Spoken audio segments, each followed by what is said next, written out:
नमस्कार दोस्तों, इस वीडियो में हम पढ़ने वाले वेज एंड मीन्स एडवांसेस के बारे में, जो कि एक प्रकार का शॉर्ट टर्म लोन होता है, जो कि सेंट्रल बैंक अर्थात रिजर्व बैंक ऑफ इंडिया के द्वारा राज्य एवं केंद्र की सरकारों को दिया जाता है।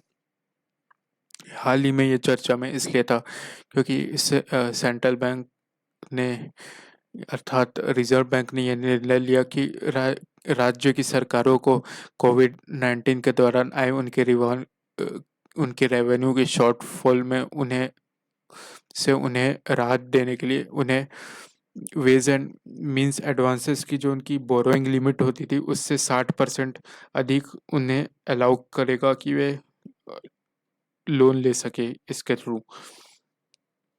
हालांकि कुछ राज्यों ने कहा कि ये जो फैसला है रिजर्व बैंक का, ये अपर्याप्त है उनकी सारी राज्य के एक्सपेंसेस को फिल करने के लिए।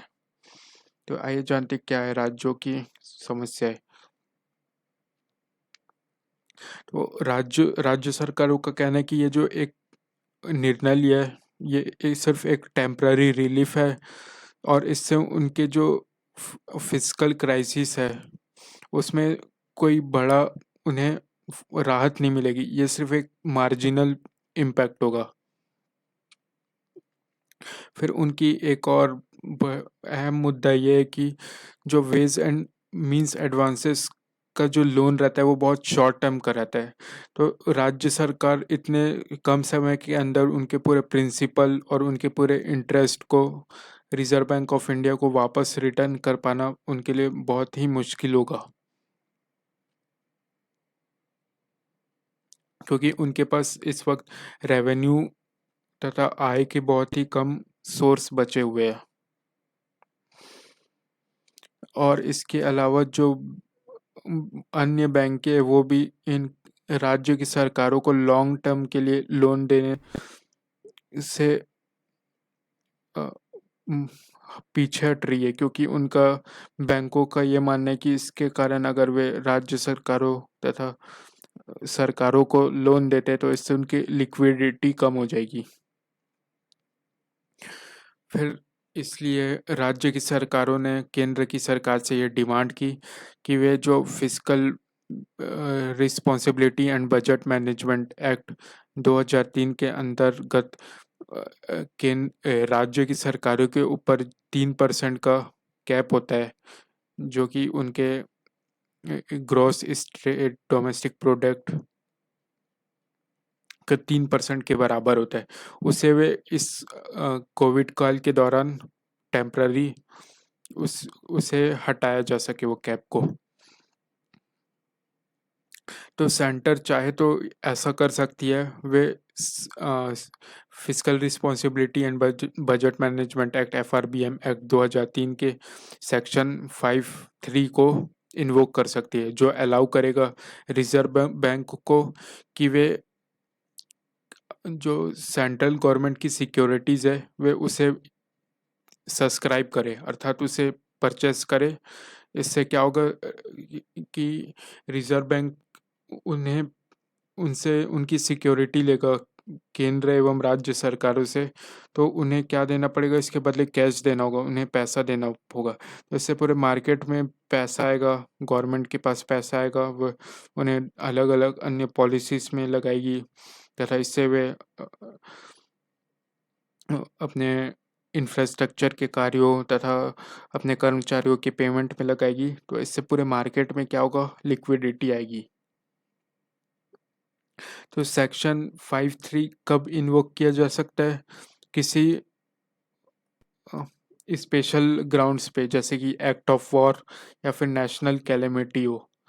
तो हाल ही में भारत की वित्त मंत्री निर्मला सीतारमन ने 2020 में अपने पार्लियामेंट की स्पीच के दौरान एक शब्द का इस्तेमाल किया था, वो था एक्ट ऑफ गॉड, जिसे हम आने वाले वीडियो लेक्चर में पढ़ेंगे।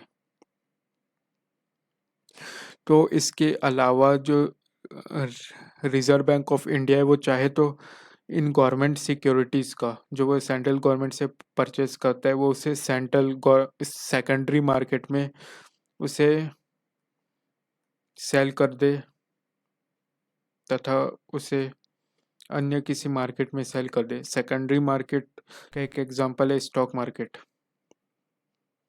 अब जानते हैं वेज एंड मीन्स एडवांसेस क्या होता है। ये एक प्रकार का शॉर्ट टर्म लोन फैसिलिटीज होता है जो अलाउ करता है केंद्र एवं राज्य सरकारों को कि वो रिजर्व बैंक ऑफ इंडिया से फंड बोरो कर सके, अपने आए हुए रेवेन्यू अपने आए हुए एक्सपेंडिचर एवं रिवेन्यू के मिसमैच को ओवरकम करने के लिए। फिर ways of and means advances दो प्रकार के होते हैं, एक होता है नॉर्मल और एक होता है स्पेशल।